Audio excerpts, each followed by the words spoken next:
This is the Classic Auto Mall Show.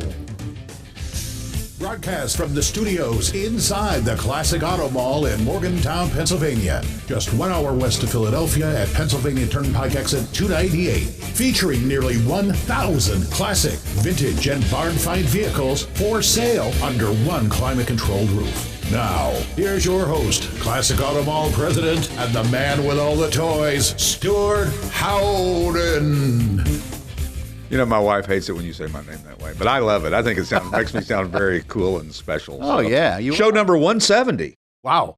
Well, it's not really 170 because last week we didn't do a show because we were doing family. Well, then you can't count a show you didn't. Well, it's week number 170 is right. what we'll start saying then. So we were in Kansas City with the in-laws. Nice. Yes, so it's always fun to get home for Thanksgiving and see some of the kids and some of the grandkids and all that good stuff. How many cars in inventory, JR? 1,012. You're lame. Steve? 1,100. Wait a minute. I don't even know the answer. It's 1077. Okay. 1,077 cars in the building. I don't know what we were thinking, but here we are. That's a lot. Anyway, welcome to the studio. We actually have an in-studio guest today. Usually we have our guests via Zoom because they're on the West Coast or somewhere other than here. And it's so nice to have somebody in the studio because we have these big fancy studios here. You know, we're not Beautiful. messing around. Mike Gempp, the auto show director of the Philadelphia Auto Show, set for a little job up the ladder here. Yeah, we have some transition taking place at our association where the auto show is run and operated by the Auto Dealers Association of Greater Philadelphia, which is a trade association based in Blue Bell, Pennsylvania. We represent about 170 dealership rooftops across the 5-county area. And so that's our main driving force is to, promote and protect the dealers, the franchise dealers in the Greater Philadelphia area. But the Philadelphia Auto Show is obviously the biggest and largest consumer-facing event we have. And Kevin Mazzicola, who's been there for years. I know you had him on the show. We did last year, this time last year. Yep, exactly. He's off to retirement. He's going to ride his horse out to Wyoming in June. So I'm so jealous. Yeah. The board was kind enough to anoint me the next president of the association. So I'm looking forward to it. How long have you been with the association? I have been running the show since 1996. Wow. I've been directly with the association since 99, so just about 25 years. Wow. It's been a long run. I know, but it's funny how fast it kind of goes in a way. Like this year, it's like, this can't be December already, is it?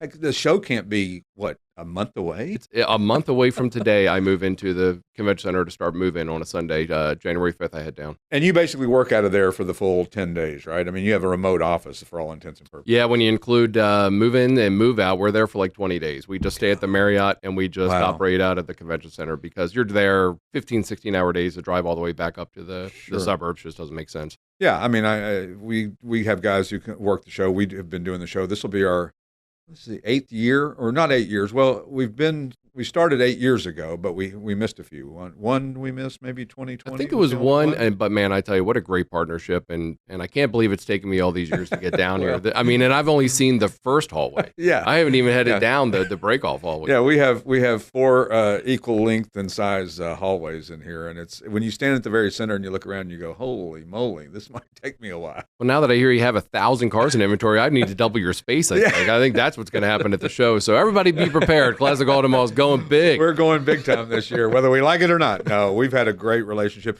And of course, the cool thing is that our first year that we did the show in 2018 was Channel 6 came out and did a special on us. And we've been open for about 20 days, maybe, or not even that long. We'd officially started January 1st of 2018, but we had actually moved into here September 1st of 2017. So we had been working with you guys. But Channel 6 came out and did a 10-minute segment on us, and it just blew up our business. It was night and day difference. That's great. I mean, that's outstanding to hear. The partnerships we have with the auto show, so many have been so long-term, and it's such a mutual beneficial kind of thing where the show is benefiting from you bringing out some great cars for people to see. Part of the experience of coming to the auto show is seeing the new stuff, seeing the classic stuff, seeing the customized things, seeing the movie cars, seeing everything that goes into it. But,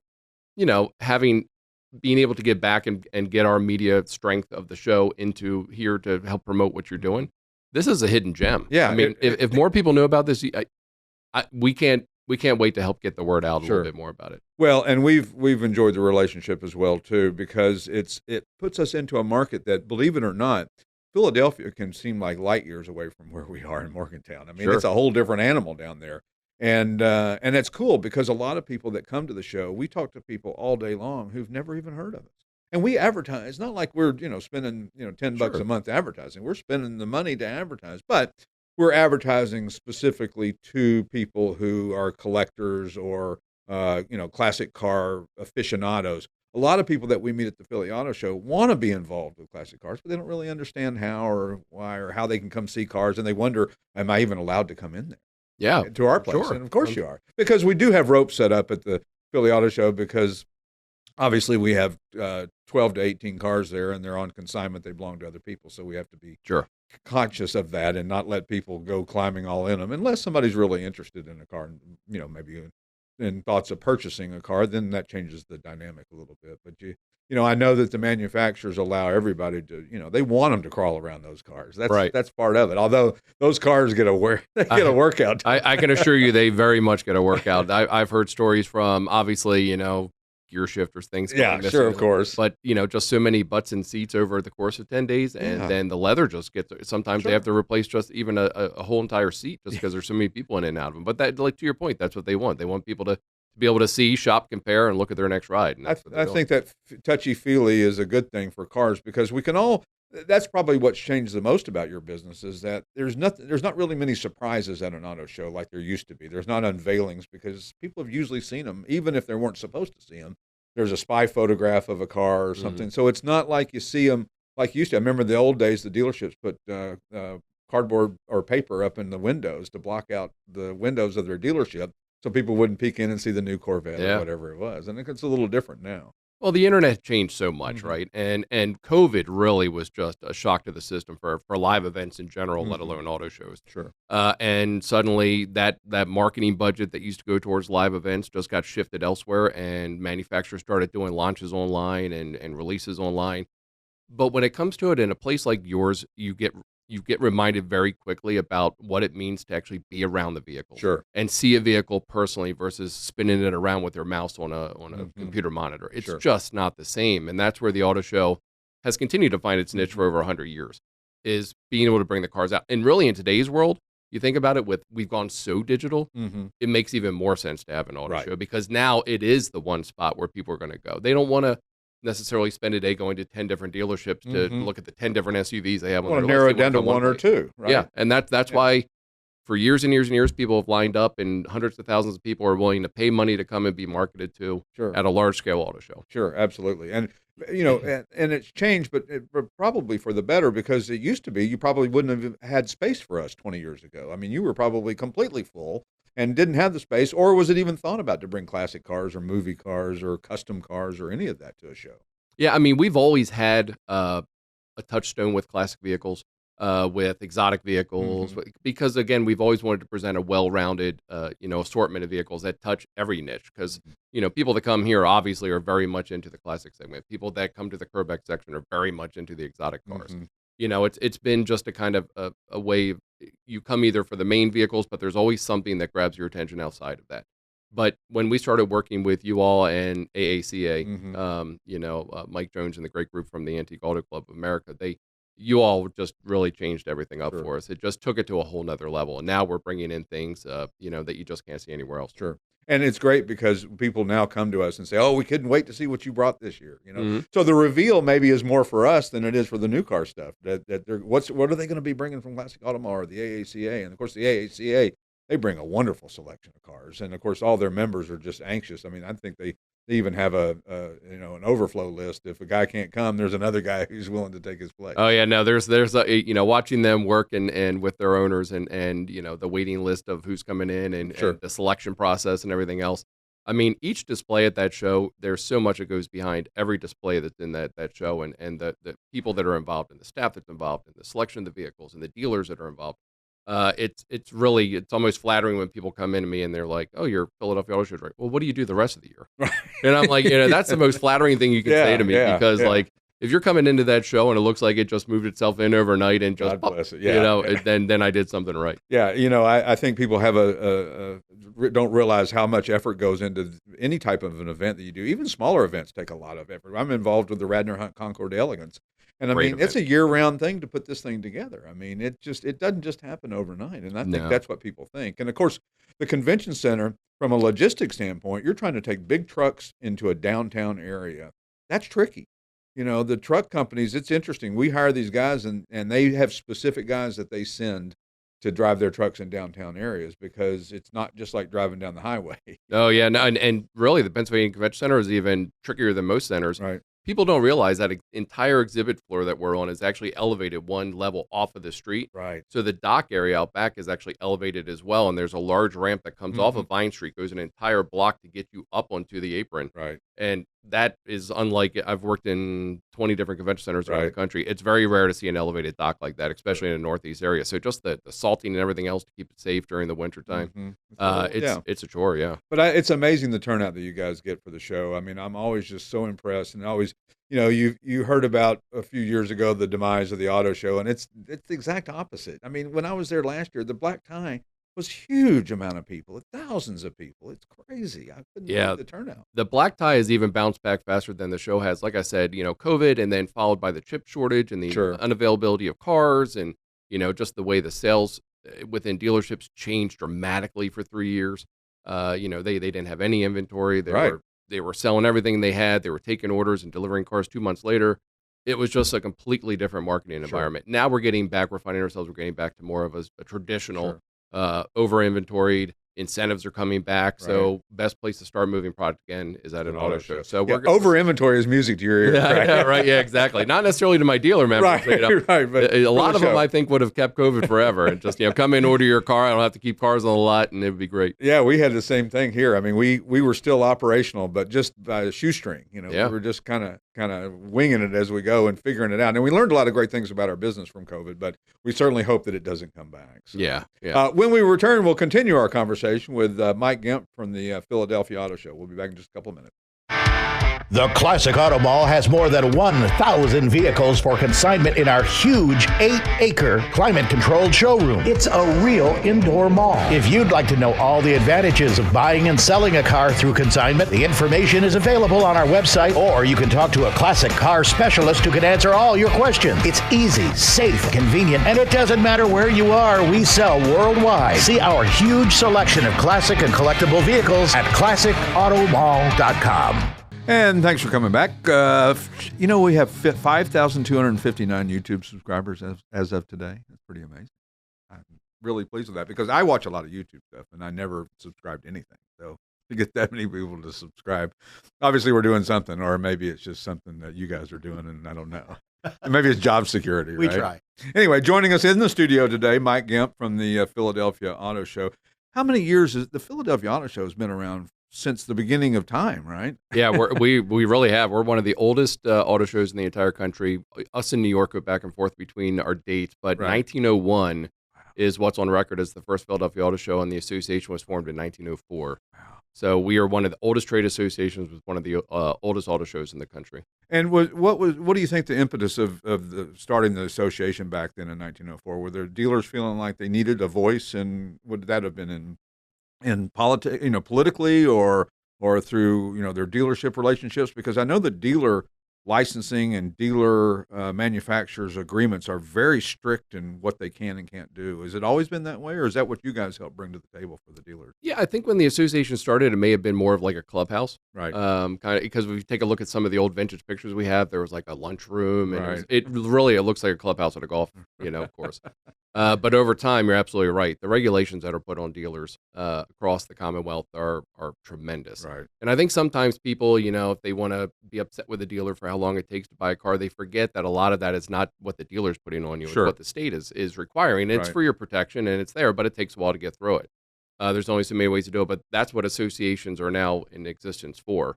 Lobbying efforts, legislative efforts, making sure that bills that are going through Harrisburg are favorable for dealers and consumers, and just keeping an eye on all of that stuff. I mean, and still becoming a social place for dealers, franchise dealers, to get together in a comfortable way and be able to talk with each other and learn from each other. And we provide education opportunities for F&I and for service and sales through our association offices. So it really is anything that benefits the dealer. that's what our association wants to be doing. Sure. Well, I mean, you've got and so many dealers nowadays. I mean, you said how many in your about 170 rooftops just in the greater Philadelphia area. Wow, that's amazing. Yeah. And it's hard to believe that they can all be successful, but they all seem to be doing pretty darn well. Yeah, I mean, that's like the you said, amazing thing. There's very strict, zoning requirements. Like if a Chevrolet, if you're going to put a dealer here, there's got to be a certain amount of distance for the next Chevrolet dealer. Right. And same thing with Ford. Same thing with. So they're not going to overpopulate an area with dealerships. You saw a lot of the attrition of dealerships really going on through 2010 through 2020. A lot of dealership rooftops closed, and now you're getting larger groups coming in. So you're not seeing as many of the single point dealer here, single point dealer here. You're seeing more of a group come in and start to buy many dealers. Right. I would imagine it'd be hard to make it as a single dealership because you can amortize or take those expenses and kind of push them out over towards, if you got 10 rooftops or 20 rooftops, then, your marketing and your back end office stuff can all be done maybe in one location as opposed to just having one single location. You used to see those all the time, but yeah, see them as much as you used to. No, you're absolutely right. And if you had 10, 15 different brands and one brand's doing very well, that can help support a brand that maybe is struggling a little bit, sharing the cost. Yeah. Absolutely. You're and that's exactly what we're seeing. And it's there's a great aspect to it. There's also a little bit of a lost. The good old days. Having that single point dealer that you just kind of know and love. They knew you. Yeah, and it still happens because you may have an ownership of all the rooftops, but the general manager, the service manager, the sales manager, the people that work there are community based. They're people from your area. Right. You get to know them over time. They get to know you. That's the great thing about a dealership. People forget sometimes that the dealership is the customer to the manufacturer, not you. You're the customer to the dealer. Right. The dealer is there to advocate for you as a customer to the manufacturer when you have an issue, a warranty issue, something else. They are there to help you. Sure. That's what's tough about direct sales.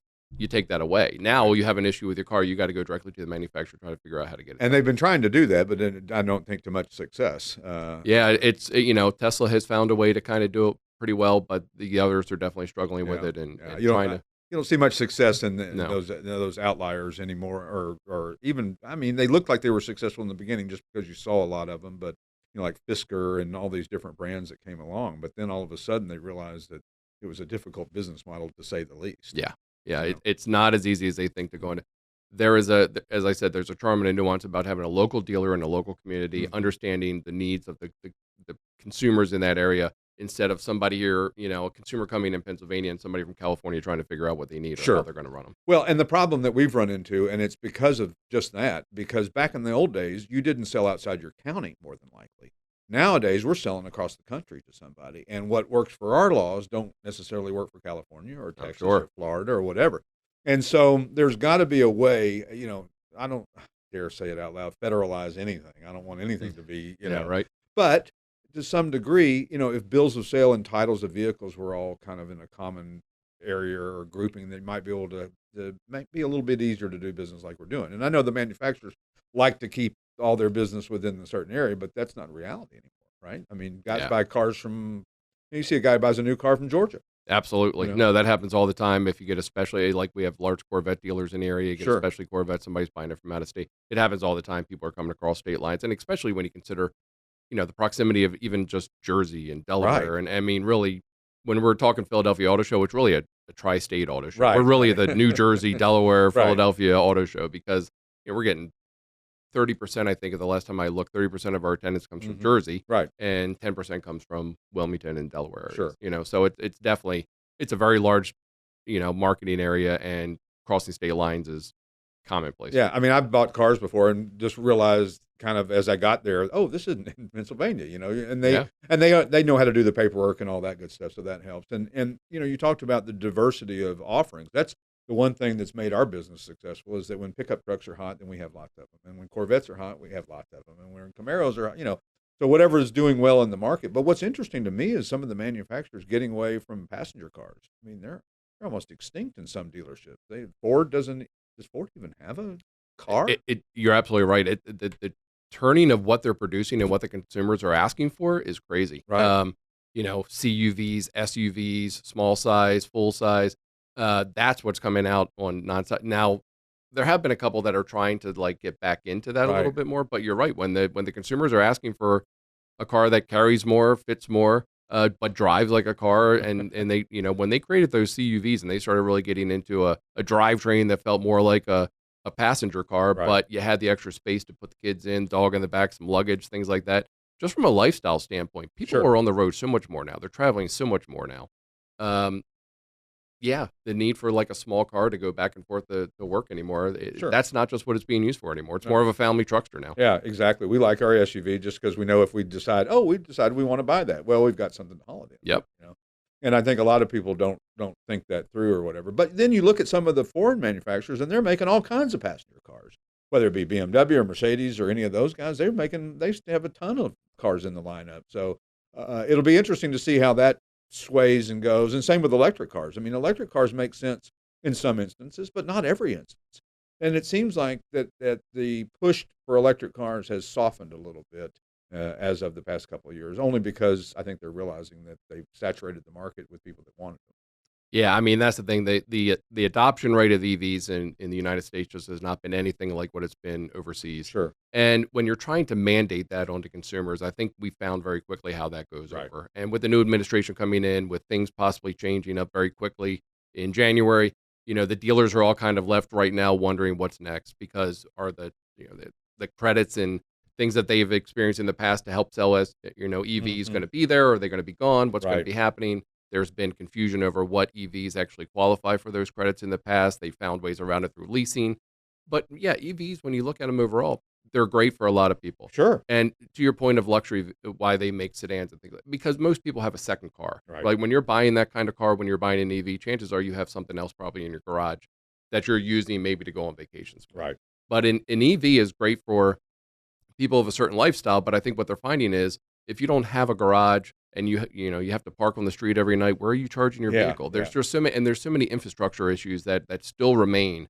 It's kind of like the cart got put before the horse a little yeah. bit there. Well, we have a tendency to do that in this country. We go all gung ho in something. We go, oh, wait a minute, we didn't think about this and that, and what about that? And I think that it'll be interesting to see. I mean, I noticed our business just since the election has picked up, and it may or may not have anything to do with who was elected. It's just the fact that it's over.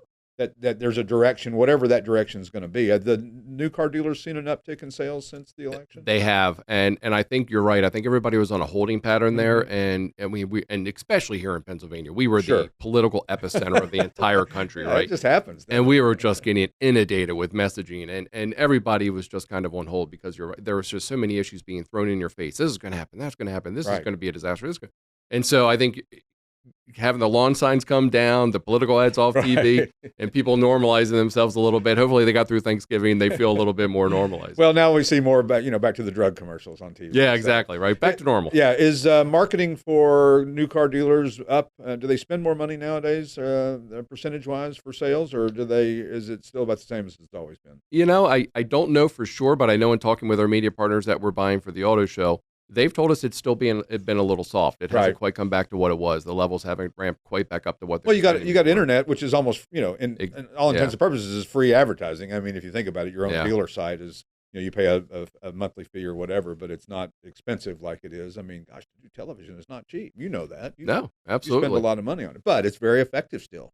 When It you're on is. television, it gives a sense of credibility that no other medium can give you. But look at what happened to television. What is television Right. anymore, I don't know. I mean, if you're streaming and you're on YouTube TV, you're watching Yeah. it a totally different way than somebody who still has Comcast cable. Right. And it's just, I mean, to try the landscape of trying to buy something now is so crazy. Right. And okay, well, if you want to be on this streaming thing that has ads and they're sponsored ads and people have to watch those, otherwise you're going to be time shifted. People are going to jump right over you. They'll DVR you. We all know people are multitasking. They're on their phones, they're on their iPads while they're watching TV. They're letting the dog out.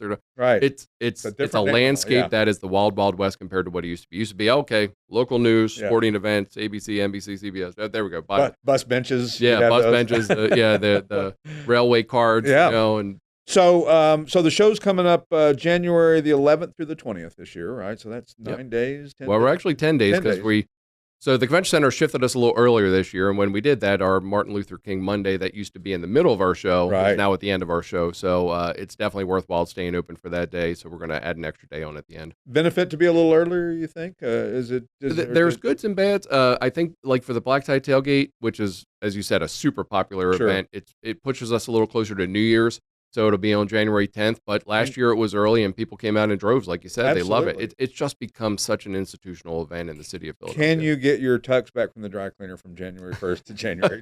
What is it? The 9th or the 10th is the actual black tie, right? Yeah. The good thing is New Year's Eve night, I don't go anywhere with a tuxedo. I'm in jeans and I'm comfortable. So. And in bed by 9:30. Right? Well, yeah, possibly. I'm not the older you get, I don't want to age myself. Yeah. Well, the older I get, I know that it's really a fight to stay up late. It's like these football games that are Monday night football games, and they come on. And it's so late. It's like midnight. And I'm like, I want to watch it. I don't want to be the old guy. I don't want to not have anything to talk about around the water cooler. I was in California one time for a Monday night game, and you forget how early they start. And I was like done, and I'm finishing dinner. I'm like, wow, this is outstanding. Yeah, 6 o'clock, the Monday night football comes on in California. People have it made out here. Yeah, they have it. It's great. And even living in the Midwest was kind of like that because it was an hour earlier. That 1 hour makes a huge difference. But, talking about television and cable and all that, I mean, we had to subscribe to another channel last night, Paramount Plus, because we wanted to watch Landman. And they showed it to you for 2 episodes on one, and then they got you. Yep, they really in. And then, of course, you'll forget that you have it, and you'll keep subscribing forever and never watch anything. That's what they hope for. So, anyway, thanks a lot, Paramount Plus. I guess they won't be We're ours. doing that with NFL games now, too, where they're jumping all over. It's like Amazon for this one, Paramount for this one. And I don't understand that. I mean, the money's got to be crazy good or something. I'm sure. And, of course, automobiles and sporting goes hand in hand, so a lot of the marketing totally they do is going to go for stuff like that. So it'll be interesting to see, but we really appreciate you being on this week, and hope that wish you well in your new endeavor, and tell our friend Mr. Mazzicola that we're all jealous of his retirement. You'll get in a long line of people that are already beating him up about it. So. Oh, I can only imagine. So when we return, we'll continue with the Philadelphia Auto Show, with the Classic Auto Mall Show in just a couple of minutes. We'll see you then. Whether you want to buy or sell a classic, collectible, or special interest vehicle, you need to visit the Classic Auto Mall website for more information. If you're looking to buy, you can easily search our inventory of more than 1,000 vehicles on the web at classicautomall.com. And we're back with the Classic Auto Mall Show from the Classic Auto Mall studio in Morgantown, Pennsylvania. Don't forget to go check out the Philly Auto Show coming up January 11th through the 20th, 2025. Wow. No, Yikes. Can't be. PhillyAutoShow.com is their website. I'm sure Randy will put that up on the screen for you. So go check it out. And really, I mean, it's a great show. It's a great, something about going to the Philly Auto Show just seems like it's just a normal part of your routine of life. It's just cool. It's just very cool. And they've always focused on trying to get, our friend Scott Velvet brings the celebrity cars and Scotty Velvet. Little Scotty. And and then, of course, you got the custom cars down in the basement. You got the new cars. You got the AACA and us, and and the manufacturers, starting to come back because, like he said, I mean, in 2020, they didn't have any inventory. What purpose would an auto show do for you if you don't have anything to sell? Right. And look at all these cars you can't buy. Well, very interesting that he said Stellantis is coming back. Yeah. Which is, Camp Jeep is like a big attraction. Absolutely. There. Plus, they've got a lot of changes with the new Charger and all of the things that they're offering. So, yeah, that's a big get as well as some of the others. Yeah, I'm excited about that, and I'm excited for our participation. And it's something that it's just ingrained in us to do. And as I told him, I mean, it kickstarted our business to a level that I think we wouldn't be where we are today without it. So, awesome. Yeah, you hate to overstate things, but and I always went to the Chicago Auto Show as a kid, and my dad would take me to McCormick Place, and it was just the greatest thing ever.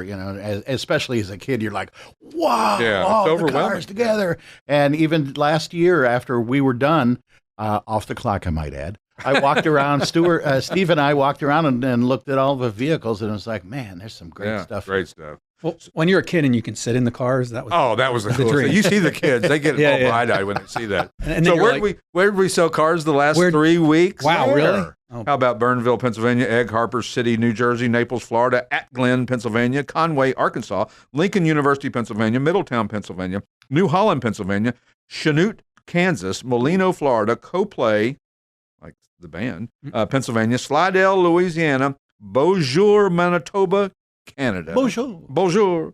Hamburg, Pennsylvania, Athens, Vermont, Rydell, Pennsylvania, Brennigsville, Pennsylvania, Utterson, Ontario, Canada, Falling Waters, West Virginia, Inglis, Florida, Tucson, Arizona. That's just half. Cool. Orville, Ohio, Lords Valley, Pennsylvania, Boiling Springs, Pennsylvania, Reno, Nevada, Smyrna, Delaware, Granite City, Illinois, Downingtown, Pennsylvania, twice, Fort Worth, Texas, Lewisberry, Pennsylvania, Waldorf, Maryland, Seaford, Delaware, Nanticoke, Pennsylvania, Hamburg, Pennsylvania, Southport, North Carolina, Middletown, New York, Hawley, Pennsylvania, Pueblo, Colorado, Wilmington, Delaware, Moweaqua, Illinois, Brant Beach, New Jersey, Pickerington, Ohio. That's tricky to say. DuBois, Pennsylvania. There's a Dubois. Bethel, Minnesota, Beaufort, North Carolina, Weston, Connecticut, Etowah, Tennessee, Downingtown, Pennsylvania, Birdsboro, Pennsylvania, El Paso, Texas.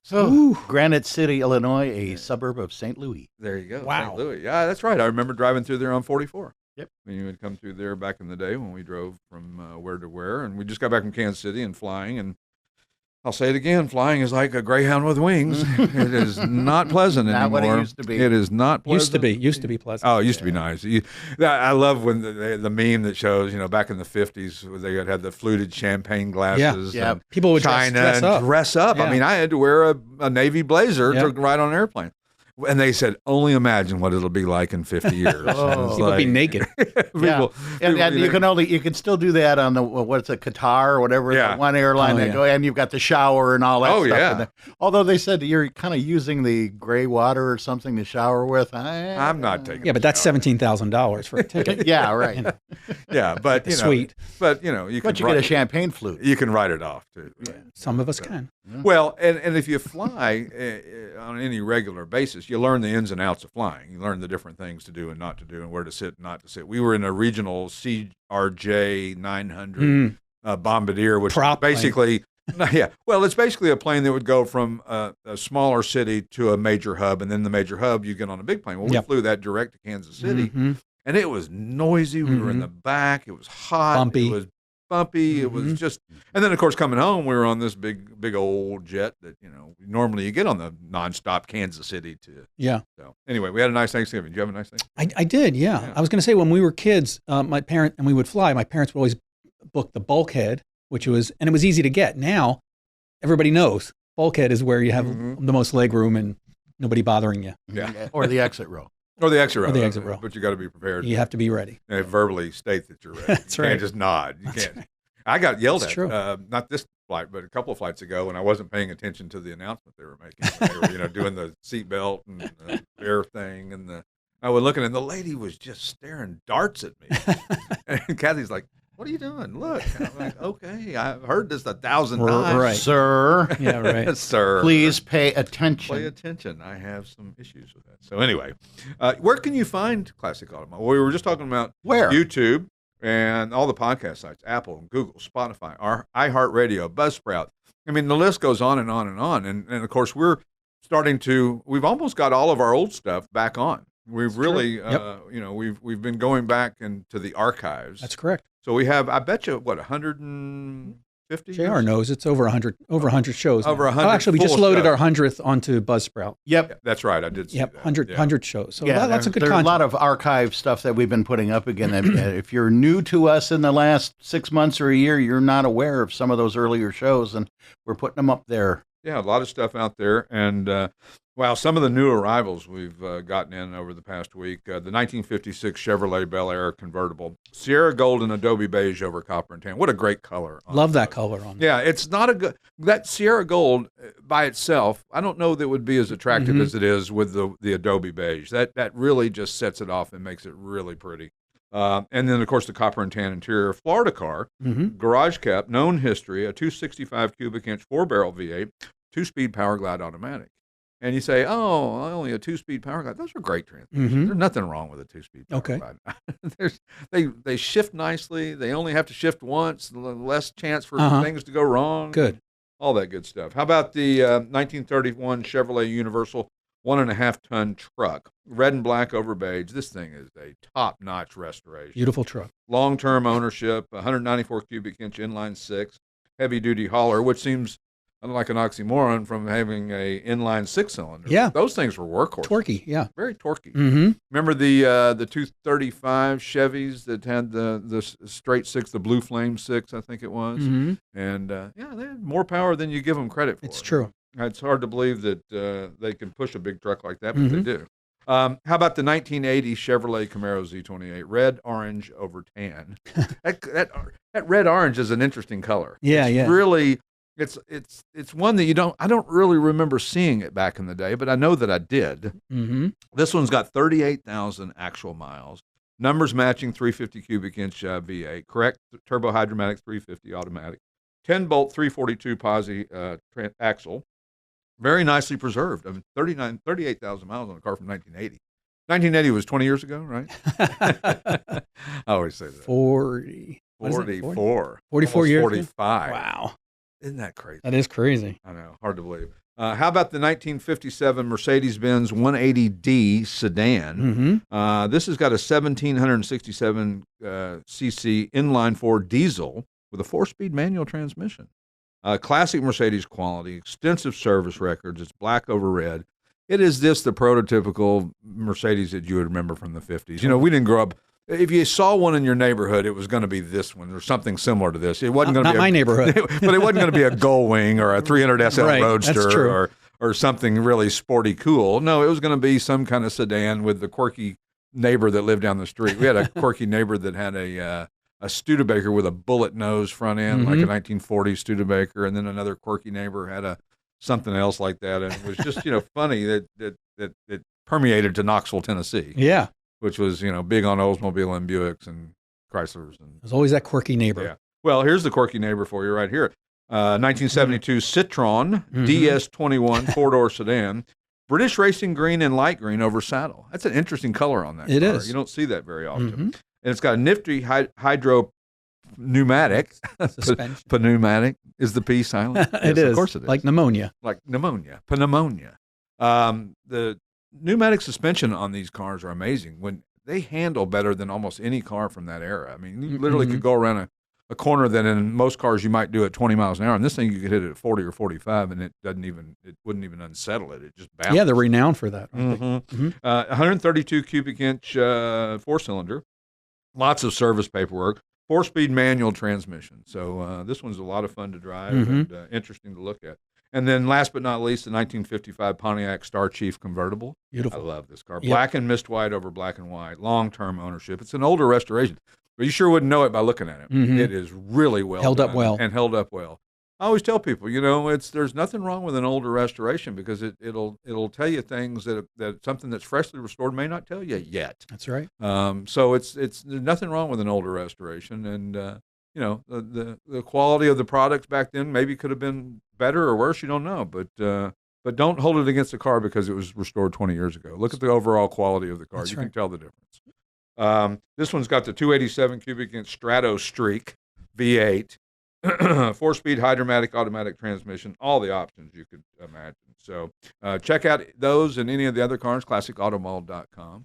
I was talking last week off the air of, when we were poor and we were buying. There was a place in Knoxville, Tennessee called Reasonable Ron's Used Tires.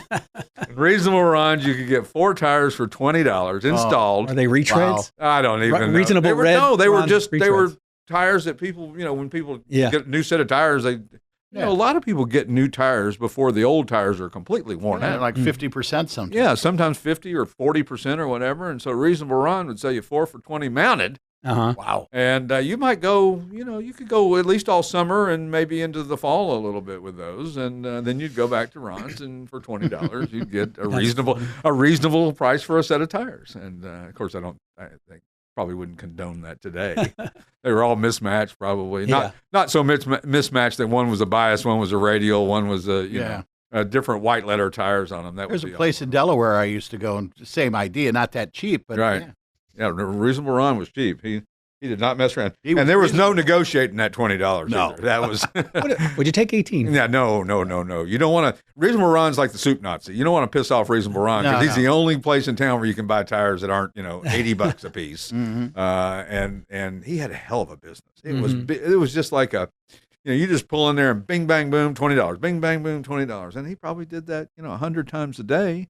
What's amazing is how many off-brands there are now of tires from other countries. And But aren't they all made by the same? I think probably the same. The same factory. That's what we hear is that they're all the Michelins and the Bridgestones and whatever. I've always said buying generic at the grocery store, it's like the Acme, which is a brand grocery store around here, or the Kroger.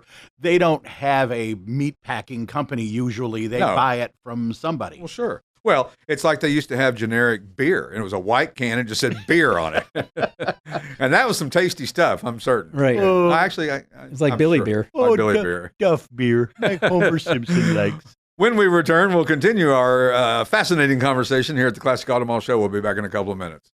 Buying and selling via consignment is safe, easy, and secure. We advertise, sell, and ship worldwide. And if you'd like to know all the advantages of selling your car through consignment, the information's available on our website, or you can talk to a classic car specialist who can answer all your questions.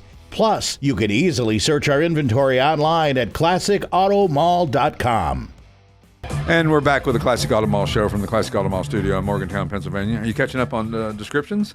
Yeah, we're good. We're doing good. Yeah, Coming in at an even pace right now. Yeah, we're about, for those of you who've consigned a car with us recently, we're a little behind. Not many more behind than we always are this time of year. We took 170 cars in October. Yeah, it looks like everybody's back in place. Everybody's back in place. Everybody's, we had a guy out with COVID. We had a guy out with other medical issues. Then we had the holidays that kind of throw you off, and then all the cars come in. And not making excuses. I mean, listen, it is what it is. The perfect storm. That's why we've changed our contract to 120 days from 90 days. That's right. So we've changed that because we know that there's sometimes in the year it's 5 days to get your car online, and sometimes it's 3 weeks. That's true. And unfortunately, it's just kind of a timing thing. And when we get busy, and you say, you could hire more people, but then we have them standing around doing nothing or 90% of the time. It's the 10% that usually catches us a little bit.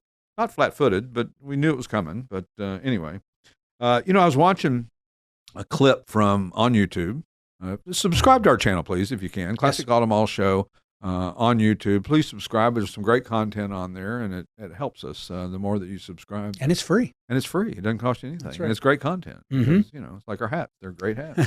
Good hats. But I was watching this clip from Cannonball Run and looking at a Lamborghini Countach and thinking, that thing looked so exotic and spaceship-ish back in the day. And now, I mean, a Lamborghini Countach, you might not tell it from a new a Corvette or a new McLaren or a new Ferrari. They all kind of look, these hyper-looking vents and holes and things, and it's a whole different world. I mean, the Lamborghini Countach back in the day stood out like a sore thumb, and in a good way. I don't mean that in a bad way. But, I mean, it was just an exotic car, and you didn't see many of anything else but that. Nowadays, I double glance at a Corvette, not sure what it is when I first see it. It's just, it looks so different. And of course, we got one of the largest Corvette dealers in the world right close to us here. Not close, but Ciocca. And plus, we have 45 Corvettes I think in inventory. 45 or 50. Like Randy will pop that number up on the screen. A lot. We have a lot. Just got a beautiful. I mean, I'm sure you'll cover it in coming weeks, but a beautiful Z06. Oh, we did. Yeah, I hadn't seen it yet. It's right in the middle section there. Oh, how would I miss that when I drove right past it on the golf cart? It's dark. Right? Maybe I'm not a car guy. No, I did see it. Oh, the dark gray one. You're right. Yep. Those Z06. 09, I think it is. Those Z06s or something. Oh, it's a rocket ship. They really are. But it's funny that all the cars, we've talked about this before, how much alike they look. And it's just because they're all kind of trying to achieve the same goal, or people like certain things. I'm sure they do beta testing and all the testing that they can do to find out what people want a car to look like, especially when you got the high-end Ferraris and Lamborghinis and McLarens and, $1 million cars out there are not uncommon. And you're right. Vents and ducts and hood scoops are in and on every car. So you really don't know what you're looking at until you get up close to it. It's interesting. I mean, even some of the more, pedestrian cars that you see out there have got some interesting styling cues. And if you really pay attention to them, if you don't just drive with your blinders on and look around at some of the cars that you're passing, they all look the same, but then they don't. I mean, if you start seeing like some of the cool tail lights that are straight bars that are just a single tail or a single light on one side, pretty amazing looking. But it's easy to kind of hodgepodge everything lump it into one category. And that's where the Philly Auto Show comes in for you, that you can go and like Mike Gempp said, you can look at 10 or 12 cars in one place without having to drive all around town. And then you eliminate it down to 2 that you really like. Now you can go to 2 dealerships or even just one. Maybe you've found the one that's the right one. But it's usually the last piece of the puzzle, they say, is an auto show. It's where people have done all their homework. They've figured out where their price point is and what they can and can't afford. Now they want to touch it, smell it. And there's no pressure at an auto show because they, in theory, don't sell to you. That's right. I mean, I'm sure they They would. I mean, I guess they can't sell to you at the auto shows. So no, they're not licensed to sell there. They're not. On their yeah, location. so it's got to be on their lot or location. This is just an off-premise way to show you the car, and then if you're interested enough, then you go back to the dealership and they'll. Right. It's hard to take your time with a car when you walk into a dealership. Right. Because there's a little bit more pressure. Well, not only because there's a little more pressure, but also because, I mean, there's only so many hours in the day, and the paperwork's going to take a couple hours. For sure. You know, and it's funny, they have this stack of papers that they have you sign at new car dealers, and it's like, oh, this was because we got sued for this, and this is because we got sued for that, and this is because we didn't disclose this, and just on and on. A lot of paperwork. But sometimes you go to just one dealer. You've narrowed it down already to one, but they have 3 or 4 models that you think you're going to like. Well, I can tell you that Mercedes will tell you that they like black,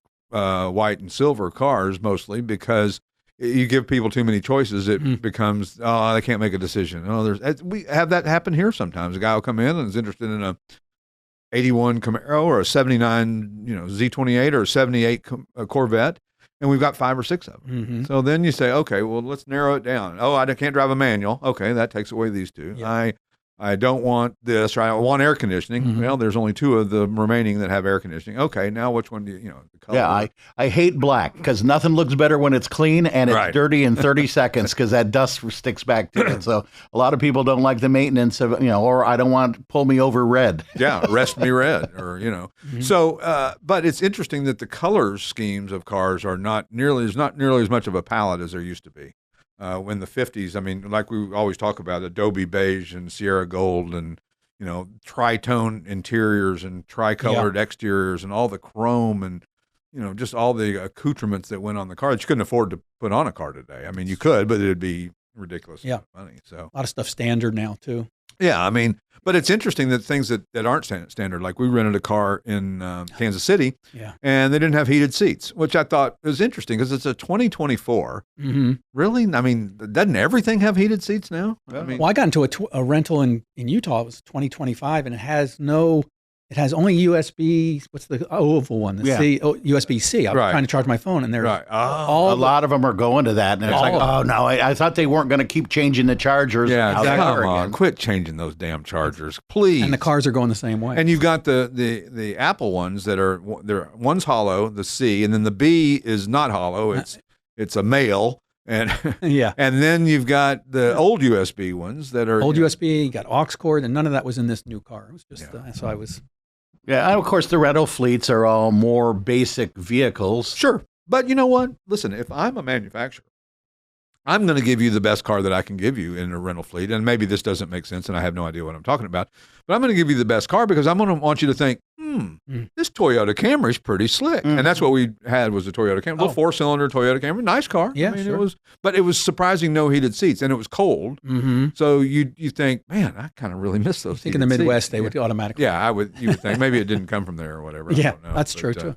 But it's funny now. We have the new program with Hertz that we've become such a good customer that they just let us go pick whatever car we want, but they're all the same. Yeah. It's like there's a Hyundai, there's a Kia, there's a Camry, there's a Malibu. They're all the same size, look like the same car. And of course, we had to return our car at 3:30 in the morning. Oh my gosh. And of course, nobody's there. Right. And we're wondering if the shuttle's even going to be running. Our flight leaves at 6 a.m., which means you got to be there by 4 because you just don't know. You don't want to take the chance. I mean, no. I don't want to show up at 5, Mr. Know-it-all, and then we miss our flight. Yeah, that's. So we get up at 2:30, which didn't go to bed till 10. And then you're up at 2:30. Who booked a 6 o'clock flight? Well, I probably. Yeah. Well, here's the cool thing: is we were a direct flight. We landed at 9:20 a.m. So I mean, we were home and we were back to work. There you go. That day, it was weird. It was. At the end of the day, on whatever day we flew back, we're driving home, and I said to Kathy, "It's funny. We started our day in Kansas City. I know, Here we just crazy? Worked 8 hours, and we're home by it's wild 9:30 or whatever. So, but flying is as we talked about, is not as much fun as it used to be. So no, leave it at that. But speaking of options, my friend lived in Seattle, and I don't know if it's that way now, but 10 years ago or so, he said it was hard to find cars with air conditioning because it doesn't get that hot there usually. Well, Southern California, I remember when I moved out there in '82, there was a lot of houses that didn't have air conditioning. That's true. They would just open the windows for the Santa Ana winds, and it breezed through the house, and it never. you didn't miss it, which Yeah. was surprising. It didn't get scorching hot out there. Now, Mhm. nowadays, I'm certain that every house has air conditioning. In Utah, they're still building brand new houses in southern Utah because it's a high desert. They have Right. very mild summers and don't need air conditioning. Isn't that crazy? I mean, can you imagine? I can't imagine No. without air conditioning. My whole life is air conditioning. I go Yeah. from air conditioning house to an air conditioning car to an air conditioning garage. I'm to a an big- air I'm a conditioning big fan, office. big fan. Yeah, I'm a big fan. And conversely, a big fan of the heated seats. Yeah. That's why I'm bitching about it. Very because nice. we didn't get the heated seats. I never got the swamp coolers. My friend lived in El Paso, Right. and he'd have this. He called it the toilet in the sky. The swamp coolers. Yeah. It's funny though. Around here, it's surprising. I thought when I moved to Pennsylvania, southeast Pennsylvania, Mhm. that there would be much harsher winters. And it's not bad. I mean, we've been watching what's going on up in Buffalo and Erie. And Yeah, yeah. we got 5 feet of snow the other day and 2 more feet, I think, yesterday or today. Or Well, fortunately, we don't have a huge lake next to us either, Right. which has a big impact on the The- snowfall. well, you mean I lake grew- effect snow? Yeah, I grew up in western Michigan, and Right. we had lake effect off Lake Michigan, and it's like. nasty. Brutal. And it's so where they were remarking on the game on Sunday night how they stayed downtown Right. and there was no snow. Right. And they had, at that time, almost 3 feet at the stadium, which is about 20 miles to the southeast. Yeah, imagine that in Orchard Park. Right? Yep. Yeah, but it's funny. I mean, you would think that Pennsylvania, just by virtue of being so far north, that it would get lots of snow, but we Mhm. really don't get that. We haven't had much snow in the past No, we've 2 or had 3 years. some light snow. No, but Erie got blasted. Yeah. They did. Yeah, well, you just wonder when people say, I'm not living here Right. anymore. I'm It's- done with this crap. I stood out. Went out this morning with the dog. I'm like, wow, what am I doing here? It's 22 degrees Yeah, out. why aren't we in Florida? This sucks. This sucks. No, I Everybody- actually like it. I actually like It's it. John Fogerty always. He should have gotten the key to the city of Buffalo because he said, if I had my way, I'd shuffle off to Buffalo, sit by the lake, and watch the world go by. Not a snowflake in sight Yeah. most of the time. most of the time, right? But when they get it, oof. Boy, they do. They've gotten it bad lately, so I hate that for them. And of course, it's just part of life. Things happen like that. Yep. You just can't predict it. I mean, we could get a great big snow like that here. It's not sure. not out of the realm. That's right. But we get ours as a noista. yeah, we the might. noise. We so. might. But people have a tendency to do better driving in areas like that that get so much snow they get used to it. Because Mhm. it used to be that when it snowed, they didn't put salt down. They didn't put anything. You drove in the snow. Mhm. It's not Two-wheel drive. Yeah, you got 2-wheel drive and you still drove. I had a Trans Am. I drove it in the snow. That's right. Now, if there was ice, that's a different story. Then you Mhm. might. But I mean, we put salt down when it rains extra hard. The first time I moved here from Buffalo, I got pulled over in suburban Philadelphia, and the policeman said, I had a rear-wheel drive Grand Prix, and they said, well, you're supposed to have snow tires or something, whatever. And I said, I didn't quite understand the sign. I just moved here from Buffalo. And he goes, oh, you know how to drive in it. Go ahead. Yeah. Yeah, we don't worry about that. So, anyway, thanks for joining us on the Classic Auto Mall Show. We'll catch you next week. We got a great guest lined up for next week. Brian Redmond, Ooh. race car driver extraordinaire, and probably the world's greatest endurance racing driver in the history of Sure. endurance racing drivers. Yep. So, we'll catch you then next week on the Classic Auto Mall Show. See you then. You've been listening to the Classic Auto Mall Show with your host, Stewart Howden. Executive producer, Steve Safier. Produced and engineered by yours truly, J.R. Russ. Available on ClassicAutomall.com, YouTube, or wherever you get your podcasts. Music courtesy of the Pat Travers Band. For tour dates, contact, and stuff, visit PatTravers.com. Produced by Car Smarts Media. Copyright all rights reserved.